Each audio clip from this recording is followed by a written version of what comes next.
ओकायो Japan का एक लड़का जब ये करीब 5 साल का था ना, तो इसने एक एक्सीडेंट में अपना एक हाथ खो दिया। लेकिन आपको पता है, इसने अपने सपने देखने की काबिलियत को नहीं खोया।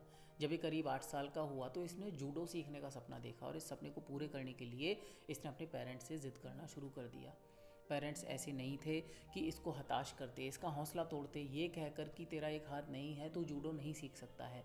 लेकिन पेरेंट्स मन ही मन जानते थे कि जूडो सीखना उसके लिए संभव नहीं हो पाएगा।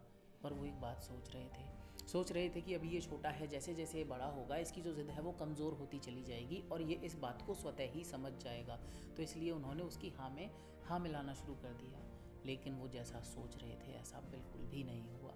अगले 3-4 साल के अंदर ओकाई की जो ज़िद थी वो और बड़ी हो गई, और उसने ज़्यादा दृढ़ता के साथ अपने पेरेंट्स से ज़िद करना शुरू कर दिया। अब पेरेंट्स मजबूर हो गए, और मजबूर होकर उन्हें ओकायो को एकेडमी लेकर जाना पड़ा। जब वो एकेडमी पहुंचे तो उनकी मुलाकात कोच से हुई। कोच ने ओकायो को ऊपर से नीचे तक देखा और उससे पूछा कि तुम जूडो क्यों सीखना चाहते हो। ओकायो ने कहा कि सर, क्योंकि मैं सेंसेई जीतना चाहता हूँ। आपकी जानकारी के लिए बता दूँ, जूडो में सेंसेई एक उच्च दर्जे का अवार्ड होता है। कोच ने कहा कि तुम्हारा तो एक हाथ भी नहीं है, तुम सेंसेई कैसे जीतोगे भला। तो ओकायो ने कहा कि सर, ये बताना तो आपका काम है। ये बात कोच के मन को छू गई। कोच ने कहा ठीक है, मैं तुम्हें जूडो सिखाऊंगा, लेकिन मेरी एक शर्त रहेगी।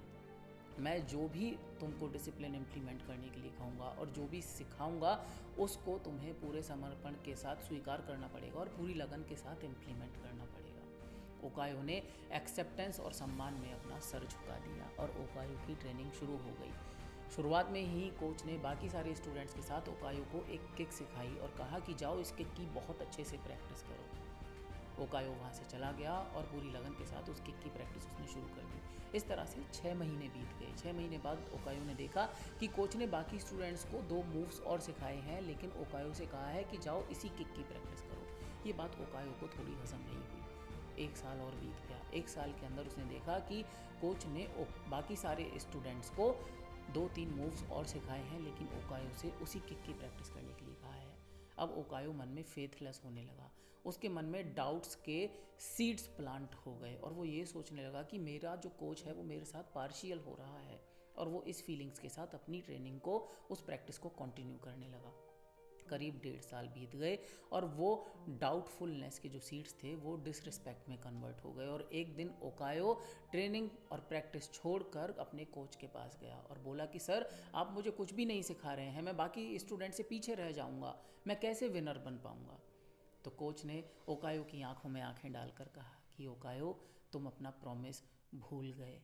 ओकायो को वही दिन, जिस दिन वो एडमिशन लेने आया था अपने माता पिता के साथ, बिल्कुल उसकी आंखों के सामने आ गया और उसकी आंखों से आंसू बहने लगे।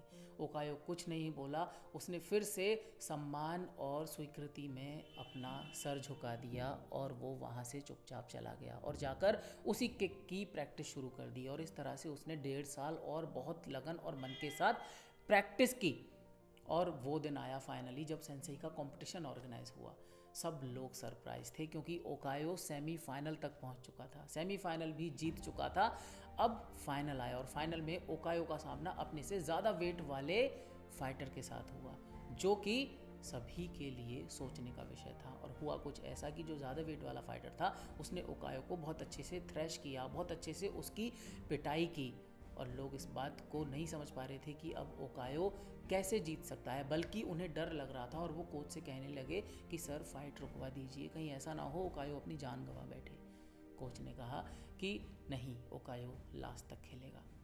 और फाइनल राउंड में ये हैवी वेट वाला फाइटर अपना माउथ गार्ड ले जाना भूल गया, और ओकायो जिस किक की प्रैक्टिस इतने साल से कर रहा था उसी किक को पूरी शक्ति के साथ ओकायो ने उस फाइटर को जड़ दिया और वो फाइटर वहीं धराशायी हो गया। इस तरह से ओकायो सेंसेई का विनर बन गया। और ये बात ओकायो को भी बिल्कुल समझ नहीं आ रही थी कि आज वो सेंसेई विनर था।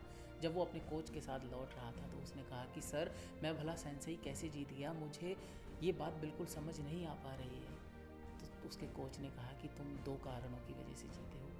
पहला कारण ये कि जिस किक की तुम प्रैक्टिस कर रहे थे, तुमने उसकी इतनी अच्छी प्रैक्टिस कर ली थी कि पूरे वर्ल्ड में तुमसे अच्छा उस किक को कोई मार ही नहीं सकता था।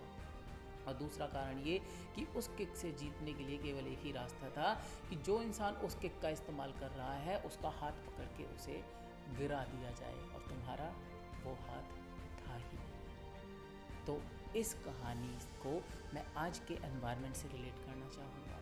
अगर हम आजकल देखें, आज के एनवायरनमेंट में देखें, जो हमारे स्टूडेंट्स हैं वो अपने कोच, अपने टीचर के लिए वही डाउटफुलनेस के सीड्स अपने मन में प्लांट कर लेते हैं, और वो धीरे धीरे डिसरिस्पेक्ट में कन्वर्ट हो जाता है, जिसकी वजह से वो अपनी ट्रेनिंग, अपनी प्रैक्टिस को उस लगन के साथ कभी करते ही नहीं। वो ये भूल जाते हैं कि उनका कोच जानता है कि वो कहाँ से वीक हैं और उनको कौन से मूव्स सिखाने हैं जिसकी वजह से वो फाइनल चैम्पियन और विनर बन सकते हैं। लेकिन क्योंकि वो डाउटफुलनेस के सीड्स अंदर हैं, क्योंकि वो फेथलेसनेस है, क्योंकि वो डिसरिस्पेक्ट है, उसकी वजह से हम टीचर से आने वाली वो एजुकेशन, वो ट्रेनिंग कभी अडॉप्ट कर ही नहीं पाते और ऑर्डिनरी रह जाते हैं। तो मेरा सभी स्टूडेंट से निवेदन है कि सम्मान और स्वीकृति में अपने कोच, अपने टीचर के आगे अपना सर झुकाएं और उस सरेंडर के साथ अपनी ट्रेनिंग को कंटिन्यू रखें। You are a champion already.